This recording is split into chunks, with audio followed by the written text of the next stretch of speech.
Greetings everyone and welcome to Coffee Black, where the Voyager adventures continue on YouTube.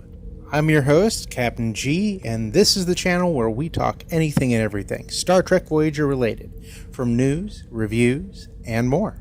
And today I'm going to talk about a question that fans have asked on occasion in regards to Star Trek Voyager characters' uniforms and why they didn't get updated near the end of the series.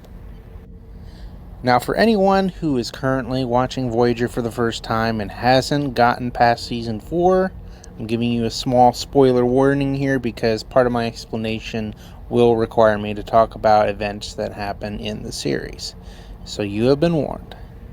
Now, the answer to this question actually comes in a couple different varieties. The first being an in-canon Universal explanation why the Voyager crew did not get new uniforms. So the new gray uniforms first made their appearance in Star Trek First Contact as well as later episodes of Deep Space Nine. The thought behind this was that Starfleet was entering a war with the Dominion and the producers wanted their uniforms to be more militaristic, hence why they have a gray trim and an emphasis on less color. Now, before the introduction of the gray uniforms, it seemed that Starfleet was very relaxed with the use of newer uniforms as seen in Star Trek Generations and several episodes of Deep Space Nine. Chief O'Brien was in fact the first character on Deep Space Nine to sport a colorful trim on the shoulders. Eventually, the rest of the Starfleet staff on Deep Space Nine received the same uniform. However, in multiple interactions with other Starfleet officers, we saw several characters that still had the old uniforms.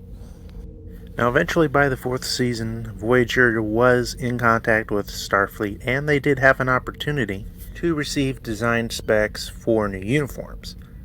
However, it would have been considered a waste of resources, especially since Voyager was still several years away from home, and it was highly unlikely that they would ever get involved in the Dominion War. And now the second explanation, which ultimately is the real reason why the Voyager crew never got new uniforms, and it all boils down to money. Producers will often find ways to save as much money as possible during production. This became extremely evident during the filming of Star Trek Generations, where during the course of the film, the TNG crew slowly transitioned into wearing the newer uniforms. The newer uniforms were actually not tailor-made for the TNG crew. In fact, they used the uniforms from Deep Space Nine for the filming of the movie. This ultimately saved them money, but during certain scenes in the film it was very obvious that the uniforms were not tailor-made for the actors. Later on, when producers decided to give the Starfleet officers a more military look, the TNG crew received their own gray trim uniforms, as well as the Starfleet officers for Deep Space Nine. Now, one could assume that after Deep Space Nine ended, they could have used those uniforms for Voyager.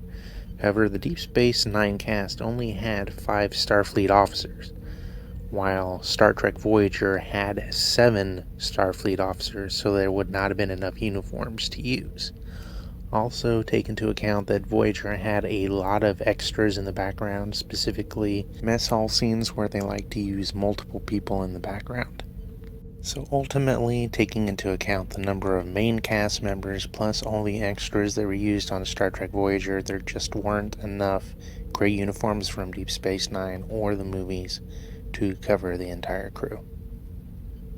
Now, despite this, there were 2 Star Trek Voyager cast members that got to wear the gray trim uniforms. The first was Robert Picardo when he appeared in First Contact as the Enterprise's EMH. He later wore the gray trim uniform again when he reprised his role as Voyager's EMH for the Star Trek Borg 4D experience. Kate Mulgrew was the second Voyager cast member to wear the gray trim uniform, showing that Janeway had been promoted from captain to an admiral. Her first appearance in the uniform was during the Borg 4D experience. She also got to wear the gray trim uniform a second time during her cameo in Star Trek Nemesis. And that's all I have for you guys today. If you enjoyed the video, be sure to drop a like and subscribe to the channel. And be sure to drop a comment in the comment section below to give me your thoughts. Thanks for watching. Take care. Live long and prosper.